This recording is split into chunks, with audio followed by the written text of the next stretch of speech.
주일입니다. 옆에 있는 분들과 함께 인사하겠습니다. 행복한 주일입니다. 함께 인사하십시오.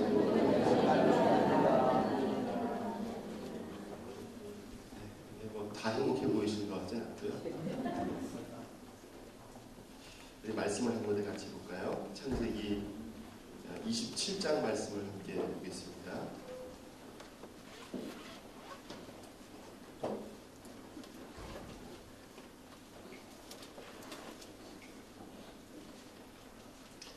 창세기 27장 27절부터 29절까지 말씀입니다.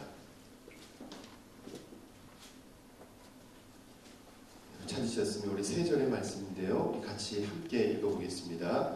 그가 가까이 가서 그에게 입맞추니 아버지가 그의 옷에 향취를 맡고 그에게 축복하여 이르되 내 아들의 향취는 여호와께서 복주신 밭의 향취로다.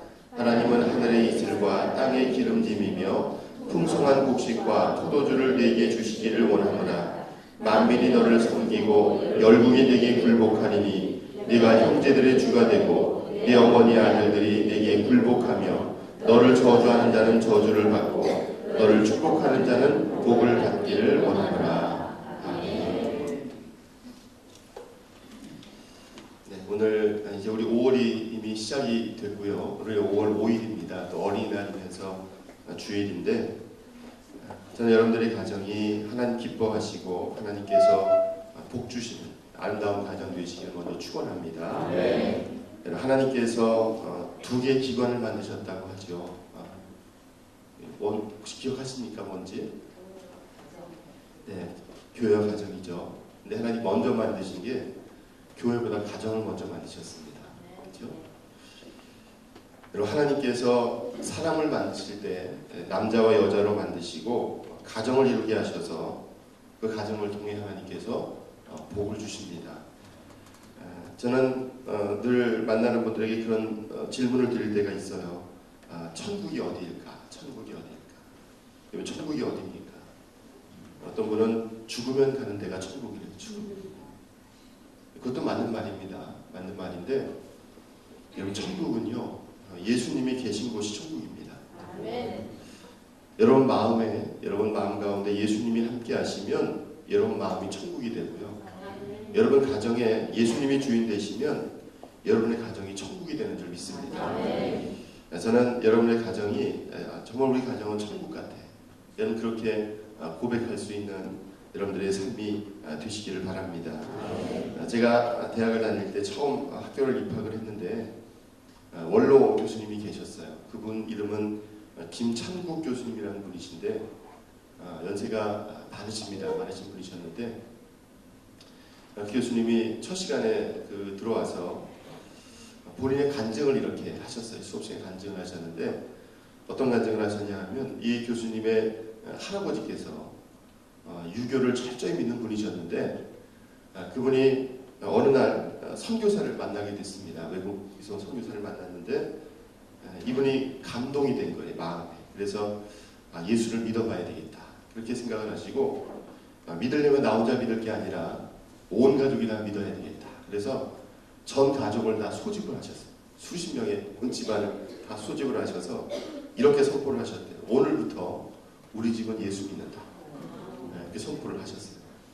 그렇게 하시고 그 당시에 이 교수님이 장손이셨는데 그 교수님이 이제 어렸을 때였대요. 돌을 갓지난 어린 애였는데 이렇게 이야기를 하셨대요. 이 아이를 위해서 매일 한 10분 정도씩 온 가족이 다 기도해야 되겠다. 그래서 그 아이를 위해서 기도를 시작하셨대요. 그래서 그분이 나중에 신학대학 교수님도 되시고 목사님도 되셨죠. 근데 본인이 그런 고백을 하세요. 본인은 참 복 있는 사람이다. 온 가족이 다 기도해서 목사 만든 집은 아마 자기네 집밖에 없을 거라고. 물론 아닐 수도 있죠. 그렇게 고백을 하셨습니다. 여러분 모세가 10계명을 받았을 때 10개의 계명이 여러분 다 기억하시죠? 주일학교를 좋은 곳을 나오신 분들 다 기억하실 텐데 어떤 분들은 그렇게 얘기합니다. 처음 4개는 하나님과 인간 사이의 문제이고 뒤에는 6개는 인간들과 서로 이렇게 지켜야 될 문제다 이야기하는데 그럼 5번째 계명이 뭔지 기억하십니까? 망설이시는군요. 다섯 번째는 네 부모를 공경하랍니다. 네 부모를 공경하라.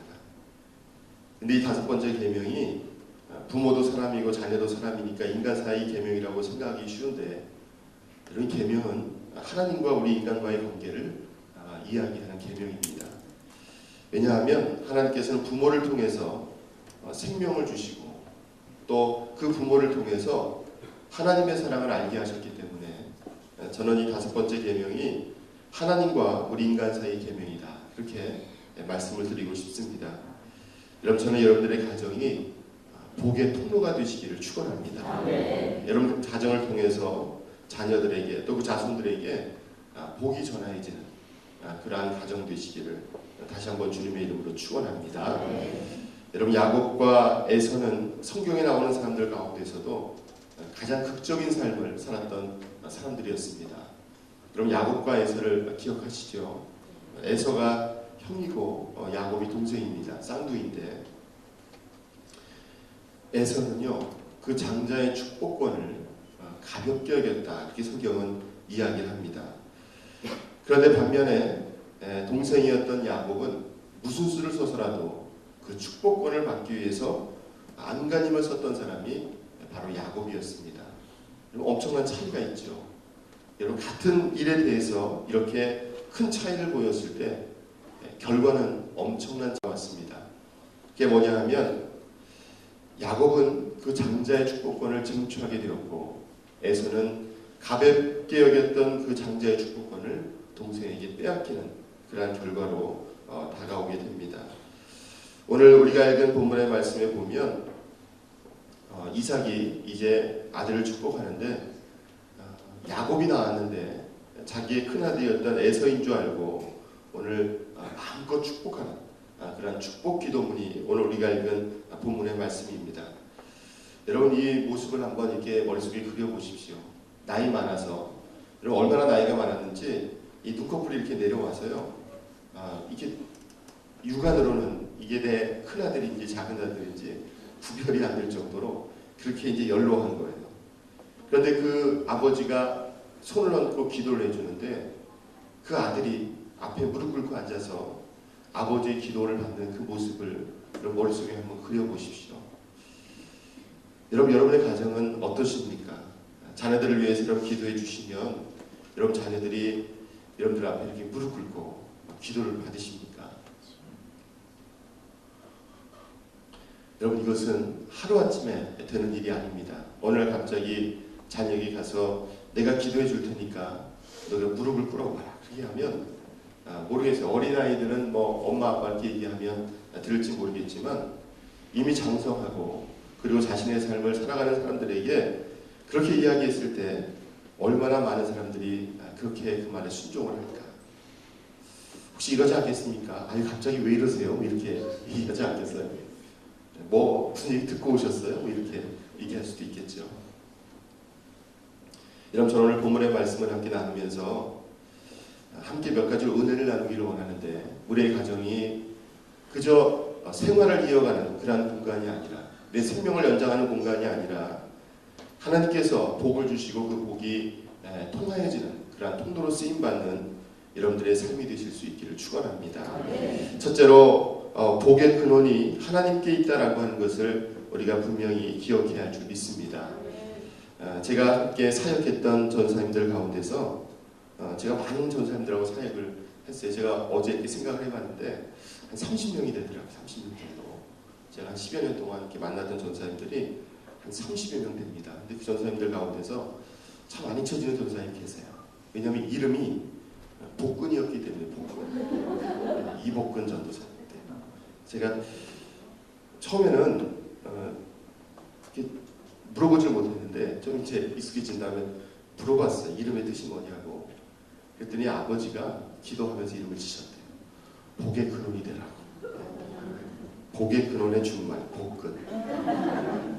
그렇지만 좀 여자 이름은 다소 부적절한 이름이라고 생각이 되었는데, 나중에 그 이름의 뜻을 듣고 보니까 너무 좋더라고요. 너무.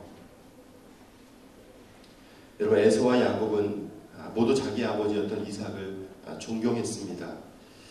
아들이기 때문에 가지는 존경뿐만이 아니라 이삭은 영적인 권위를 가지고 자녀들에게 기도하고 또 그들을 이제 이끌었기에 그들은 영적인 그러한 권위를 존중하고 복종했던 그러한 모습을 우리가 함께 봅니다.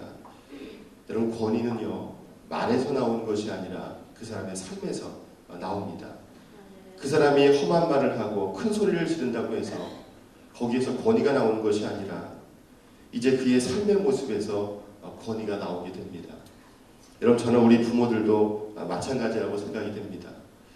내가 지금은 힘이 세니까 내가 저 아이에게 해줘야 되는 것이 있고 나에게 얻어야 할 것이 있으니까 내가 무슨 이야기를 하면 자녀들이 내 말에 순종하는 것이 아니라 정말 부모에게는 권위를 통해서 자녀들의 순종하는 모습으로 살아갈 때 그 가정이 가장 복된 가정이 될 줄 믿습니다. 여러분, 야곱은요 뭘 분명히 알았냐면 하나님의 복은 자신이 얻을 수 있는 것이 아니라 아버지를 통해 하나님께서 주시는 것이다라고 하는 것을 분명히 알고 있었습니다. 그래서 그 복을 받기 위해서 자기의 생명을 건 모험을 하게 되었습니다. 여러분, 모든 사람들이 야곱이 다 옳았다고 이야기하지 않습니다. 어떤 분들은 방법적인 면에 있어서는 아버지를 속이고 형을 속인 것은 옳은 방법이 아니다라고 생각을 합니다. 그러나 그는 그 복을 얻기 위해서 자신의 청춘을 다 바쳐서 이제 그 복을 쟁취했던 모습을 우리가 말씀을 통해서 함께 보게 됩니다. 여러분, 할아버지였던 아브라함과 그의 아버지였던 이삭을 통해서 주시는 그 복을 포기하지 않고 끝까지 그것을 얻으려고 노력했던 오늘 야곱의 모습을 우리가 함께 보게 되죠. 너무나 대조적으로 에서는 그 축복권을 가볍게 여겨서 팥죽 한 그릇과 바꾼 그러한 어리석음을 범하고 말았습니다. 저는 여러분들의 자녀들이 이 말씀을 분명히 깨닫고 하나님께 복을 주실 때는 부모를 통해서 이제 가정을 복의 통로로 삼으셔서 주신다라고 하는 것을 깨닫고 그렇게 주님 앞에 나와 또 부모에게 순종하며 믿음으로 살아갈 수 있는 그런 가정이 될 수 있도록 힘쓰고 애쓸 수 있는 여러분들이 되시기를 축원합니다. 그럼 어렸을 때는 매로 가능하죠. 저희도 그랬던 기억이 있어요. 아이들은 부모를 닮습니다. 부모를. 저하고 제 동생이 같이 자랄 때 연년생으로 자랐어요. 제가 형이고 동생이 이제 한 살 정도 아래인데 저는 이렇게 둘이 같이 잘못을 하면 혼나는 경우가 거의 없습니다. 제 동생은 끝까지 혼나요. 왜 그러냐면 저희 어머니가 딱 매를 탁 드시면 저는 잘 기억이 안 나는데 저는 그냥 탁 무릎 꿇고 빈대요. 그러면 솔직히 이렇게 때리려고 하다가도 좀 그렇잖아요. 근데 제 동생은 절대로 자기가 잘못했다는 말을 안 하고 본인이 옳다고 생각되면 맞더라도 끝까지 잘못했다고 하는. 그래가지고요 이제 벌을 같이 쓰면 이렇게 저 어렸을 때 잠깐 기억나는 건 이렇게 베개를 들고 벌을 썼던 기억이 있어요. 근데 저는 한 1, 2분도 안 되면 끝납니다. 워낙 잘못했다고 그러니까. 근데 나중에 제 동생은요 부모가 사정을 해야 되는 모습. 저는 차이죠. 여러분, 어렸을 때는 때려도 됩니다. 때리면 아이들이요 그게 두려워서라도 부모 말에 순종을 해요. 근데 장성하면 힘으로 되질 않죠. 어떤 권사님이 저한테 그런 얘기를 하셨어요. 어렸을 땐 그게 됐는데 아이가 웬만큼 자라서 아들에게 매를 들고 이게 탁 들고 탁 때리려고 하니까 아이가 손을 탁 잡더래요. 그러니까 아이가 안 움직여지는 거예요. 엄마가. 그 아이들이 한마디 했답니다. 말로 하죠. 말로 하죠. 때려도 아파하지 않는데요. 엄마가 때려도. 여러분, 아이들에게 권위를 세우고 그들을 양육할 때 정말 필요한 것은 영적인 권위입니다. 부모가 어떤 말을 하고 그들을 위해 기도할 수 있을 때 정말 아버지가 자녀들 위해 기도해주면 무릎 꿇을 수 있고 어머니가 그들을 위해서 기도하면 그 기도를 소중히 여길 때 하나님께서 그 가정을 통해서 복된 가정으로 삼아주실 줄 믿습니다. 여러분, 이런 가정이 되기 위해서는 단기간에 되는 것이 아닙니다. 어렸을 때부터 자녀들을 말씀으로 또 기도로 양육할 때만 가능합니다. 부모들이 하루 종일 밖에 나왔다 들어와서 밤이 되면 밤늦게까지 TV를 보고 앉아 있으면서 아이들에게 너희들은 TV 보지 말고 공부해라. 그러면 그럼 아이들이 어떤 생각을 가질까요? 소리는 들리는데, 소리는 들리잖아요. 그러면 책을 읽거나 공부하는 것이 아니고 아이들은 무슨 수를 써서라도 TV를 봅니다.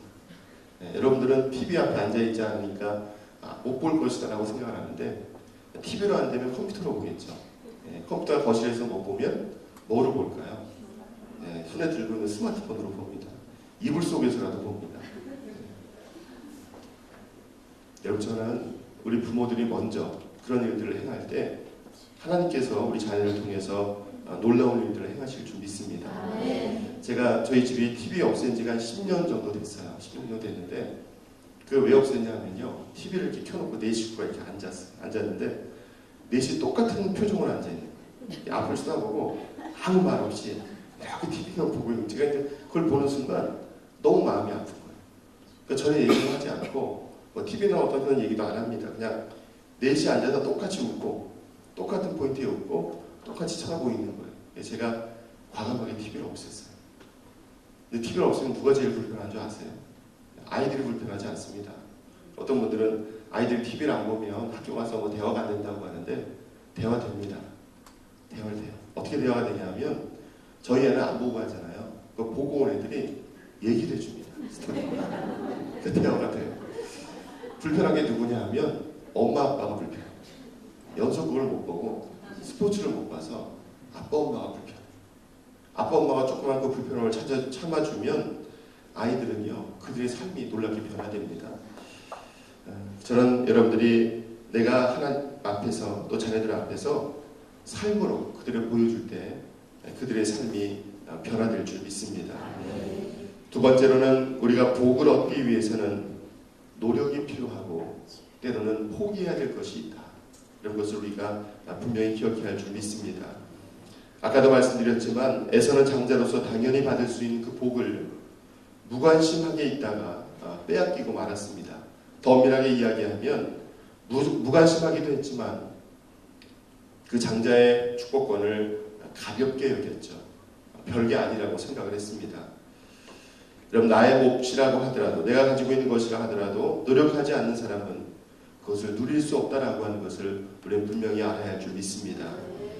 여러분, 할 수 있을 때, 내가 할 수 있을 때 그 일을 해야 합니다. 왜냐하면 할 수 있을 때 하지 않으면 나중에는 내가 그것을 하고 싶어도 하지 못할 때가 오기 때문에 그렇습니다.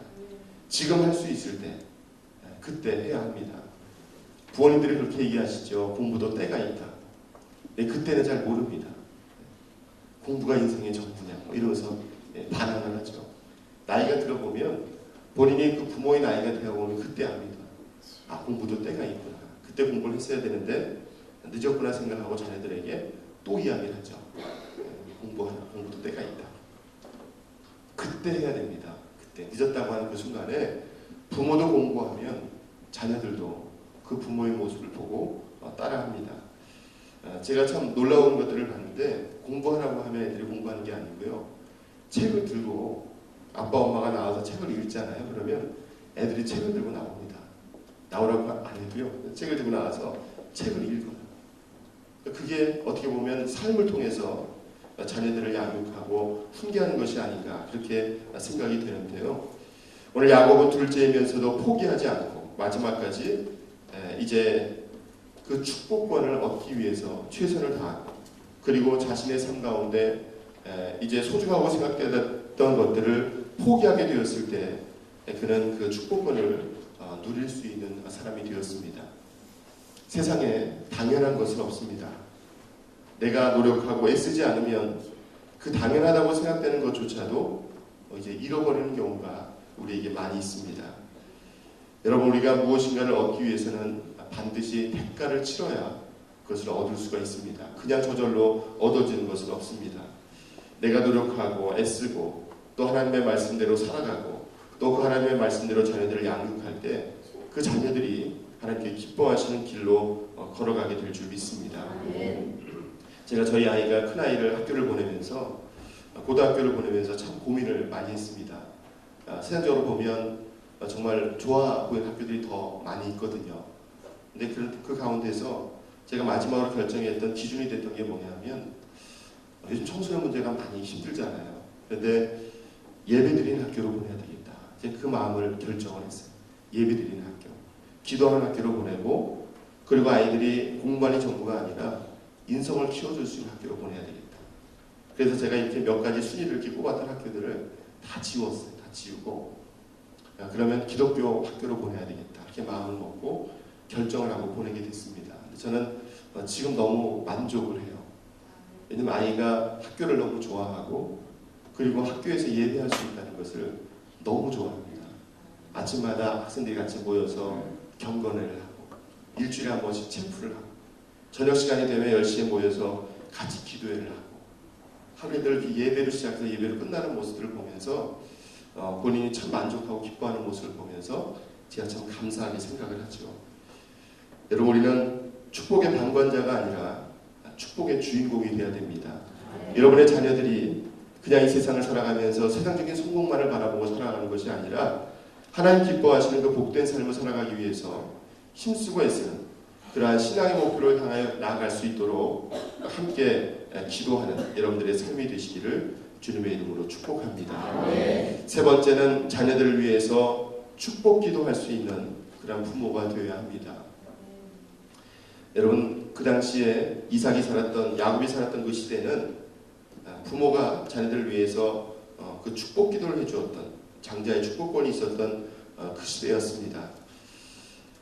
여러분의 자녀들이 여러분을 향하여서 아버지 어머니 저를 위해서 기도해 주십시오, 저를 위해서 축복 기도해 주십시오 라고 이야기한다면 여러분이 얼마나 행복한 부모가 되겠습니까? 저는 저희 애가 학교 가던 날, 처음 초등학교를 들어가던 날 제가 이렇게 기도해 줬던 기억이 있어요. 아이에게 이렇게 머리에 손을 얹고 기도를 해줬던 적이 있는데, 저희 아이가 참 기뻐하면서 저한테 뭐라고 그랬냐면, 친구들은 목사님한테 안수 기도를 받으려면 교회를 가든지 신방을 왔을 때 받아야 되는데 자기는 하루에 몇 번이라도 아무 때나 받을 수가 있대요. 그래서 자기 너무 좋다는 거예요. 아빠가 목사님이라서 너무 좋다. 근데 저를 가장 기쁘게 한 말은 저에게 기도를 해달라고 하는 그 모습과, 가끔 저한테 이렇게 편지를 써줄 때가 있어요. 요즘은 좀 바빠서 편지를 잘 못 쓰는데, 그 편지에 어떤 내용들을 쓰냐 하면, 제가 이렇게 참 지치고 힘들 때 그 편지를 몇 번 읽어봐요. 지금 가지고 있으면서 이렇게 썼습니다. 아빠가, 우리 아빠에게 너무 자랑스럽고 행복해요 라고 썼어요. 제가 그거 보면서 얼마나 마음이 기쁜지 몰라요. 저희 아이는 저하고 똑같이 생겼습니다. 얼굴이. 보시면 금방 알 만큼 그 뒤가 뭐라고 썼냐, 그게 진심인지 잘 모르겠어요. 자기가 아빠를 닮은 게 자기는 너무 행복하대. 그래서 제가 얼마나 마음이 감사하지 몰라요. 왜 내가 아빠를 닮아서 이러면 제가 얼마나 마음이 아프겠어요. 여러분, 자녀들을 위해서 여러분 기도해 주십시오. 어린 자녀들이든 큰 자녀들이든 여러분 이렇게 안고 기도해 주세요. 안고 기도해 주시고 그 자녀들을 위해 기도하면 여러분 그 자녀들이요 얼마나 마음의 평안함과 또 나를 위해서 기도해 주는 분이 있고 나와 함께 하신 하나님이 계시다는 생각 때문에 그 삶에 있어서 너무 평안함과 기쁨을 누립니다. 저도 이렇게 기도해 줄 때 저희 아들도 이제 지금 6학년이 되는데요. 저에게 꼭 안고 기도해 줍니다. 꼭 기도해 주고 잘 때도 이렇게 머리에 손을 얹고 기도해 주고, 그럼 기도를 받아요. 기도 받고 아멘 이렇게 하면 이제 잠자리 들어요. 근데 제가 그게 얼마나 감사한지 몰라요. 목사는 기도해 주려고 하는데 애들이 뭐 됐어요 이런다든지 안 받으면 그럼 어떡합니까? 자식이니까 어떻게 할 수도 없고. 여러분 자녀들을 위해서 기도해 주세요. 제가 요즘 신방 다니면서 꼭 그 말씀을 드립니다.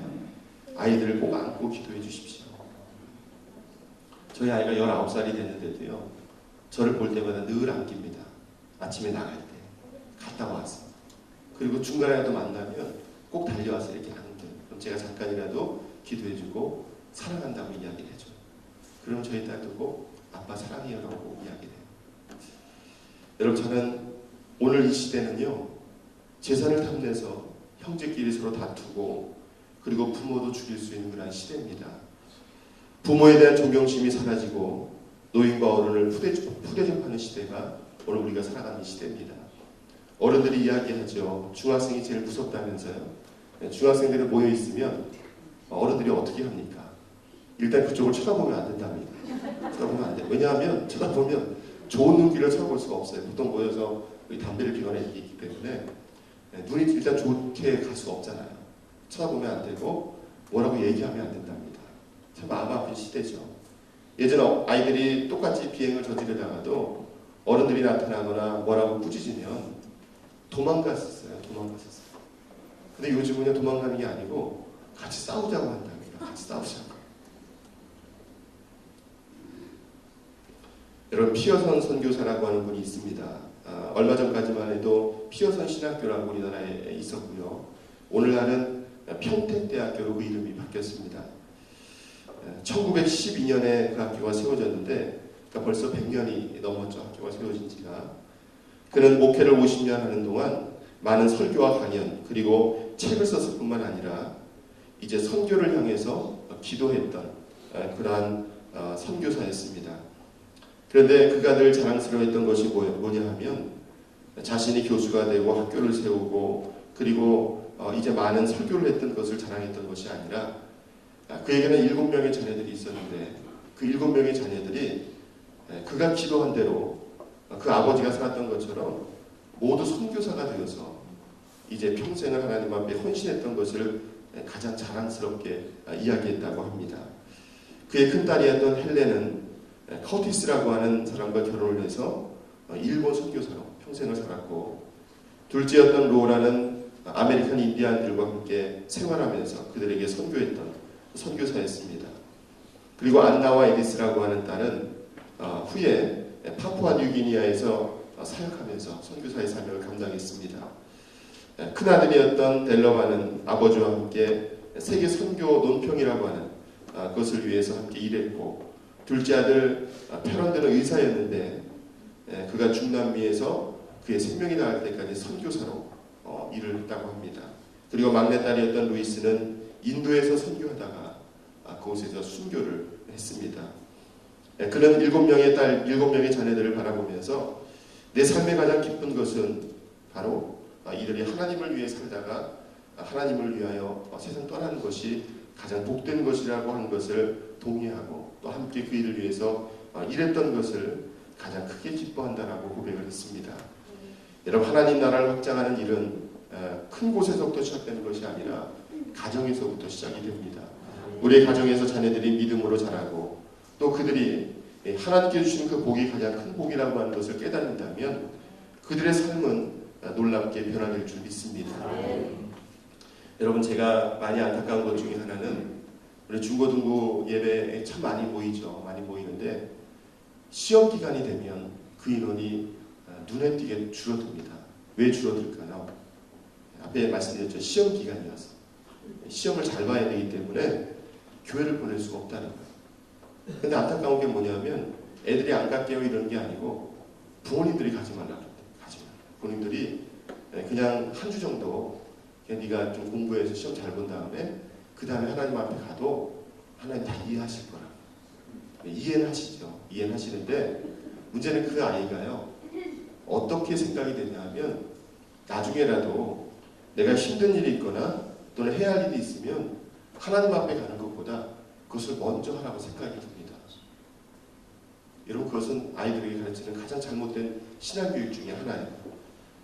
아이가 공부를 해야 된다라고 이야기하더라도 주의를 지킬 수 있게끔 하는 게 부모가 해야 할 일입니다. 평생토록 내가 하나님 앞에 주의를 지키고 예배하는 것, 그것을 기뻐할 수 있는 그러한 저와 여러분들의 삶과 또 가정이 되시기를 축원합니다. 여러분, 부모님들은 자녀들이 욕심낼 만한 축복과 권위를 가지기 위해서 노력해야 합니다. 우리 아버지가 나를 위해 축복 기도해 주는 것을 정말 기쁘게 생각하고 또 우리 어머니가 나를 위해 기도해 주는 그것이 얼마나 소중한지를 생각하고 기억할 때 그 가정이 놀랍게 변화되고 하나님 앞에 쓰임받게 될 줄 믿습니다. 여러분, 어머니들이 새벽 예배를 다녀오셔서 추운 겨울, 그리고 지금은 차를 타고 다니고 하기 때문에 추워도 그래도 다닐만 하잖아요. 근데 예전에 시골에서는 30분씩 1시간씩 걸어서 교회를 새벽에 걸어서 갑니다. 어머니들이. 그리고 그 어머니가 새벽에 걸어갔다 오시면 자고 있는 자녀들을 위해서 기도를 하시네요. 기도. 제가 직접 들은 이야기입니다. 그런데 그 느낌이요, 어머니가 얼굴을 자기 얼굴에 가까이 대는데 그 한기가 얼마나 차갑게 느껴지는지, 얼굴 된 것도 아닌데 그 차갑게 느껴졌던 그 한기가 생각이 나고, 또 한 가지는 뭐냐면 곧 이어서 뜨거운 게 내 얼굴에 떨어지죠. 그게 뭘까요? 어머니 눈물입니다. 그 아이를 위해서 흘리는 눈물이에요. 근데 그분이요, 저한테 그런 얘기를 해요. 나중에 성장을 해서 본인이 잘못된 길로 나아갈 수도 있었고 잘못된 선택을 할 수도 있었는데, 그 어머니가 자신을 위해 새벽에 기도했던 그 기도를 자기가 잊을 수가 없더라는 거예요. 그 새벽에 다녀와서 차가웠던 그 어머니의 볼과, 그리고 내 얼굴에 흘렀던 그 뜨거운 눈물 때문에 자기가 그릇된 길로 가려다가도 다시금 돌이키고 하나님 앞에 나왔다라고 하는 고백을 들은 적이 있습니다. 여러분, 저는 여러분들이 자녀들을 위해서 기도해 주시기를 바랍니다. 내 자녀를 위해서 눈물로 기도하는 사람은요, 그 부모님밖에 없습니다. 옆집에 있는 아저씨나 아니면 뒷집에 있는 아주머니도 기도해 줄 수 있어요. 같이 신앙생활하는 집사님들도 기도해 주실 수 있습니다. 그런데요, 눈물로 기도해 줄 수 있는 건 부모밖에 없어요. 저는 신방 다니면서 그렇게 부탁을 드립니다. 어머니의 기도는 목사의 기도보다 더 셉니다. 제가 그렇게 말씀드립니다. 하나님 얼마나 그 간절한 기도를 들으시겠어요. 오늘 우리가 먼저 무릎 꿇고 기도하고, 또 하나님께서 우리에게 주시는 그 영적인 권위를 가지고 자녀들을 축복하고, 그래서 그 자녀들이 믿음으로 자라서 믿음의 배를 이어나가시는 자녀들이 된다면 우리의 삶은 가장 행복하고 복된 그런 삶이 될 줄 믿습니다. 여러분의 자녀들이 자라서 장성해서, 아니면 나중에 연로할 때까지도 우리 아버지가 나를 위해 기도했던 그 기도를 내가 잊을 수가 없다고, 우리 어머니가 나를 위해 기도했던 그 기도를 잊을 수 없다고 고백할 수 있다면, 그 자녀들은 그가 있는 곳에서 많은 사람에게 영향력을 줄 수 있는 복된 삶이 될 줄 믿습니다. 저희 아버님이 돌아가신 지가 벌써 17년 되셨습니다. 근데 제 기억에 63세 돌아가셨는데 저한테 마지막에 그 얘기를 하셨어요. 제가 그 6월의 말씀을 잊을 수가 없어서 참 마음이 많이 아픈데 저한테 그런 이야기를 하셨어요.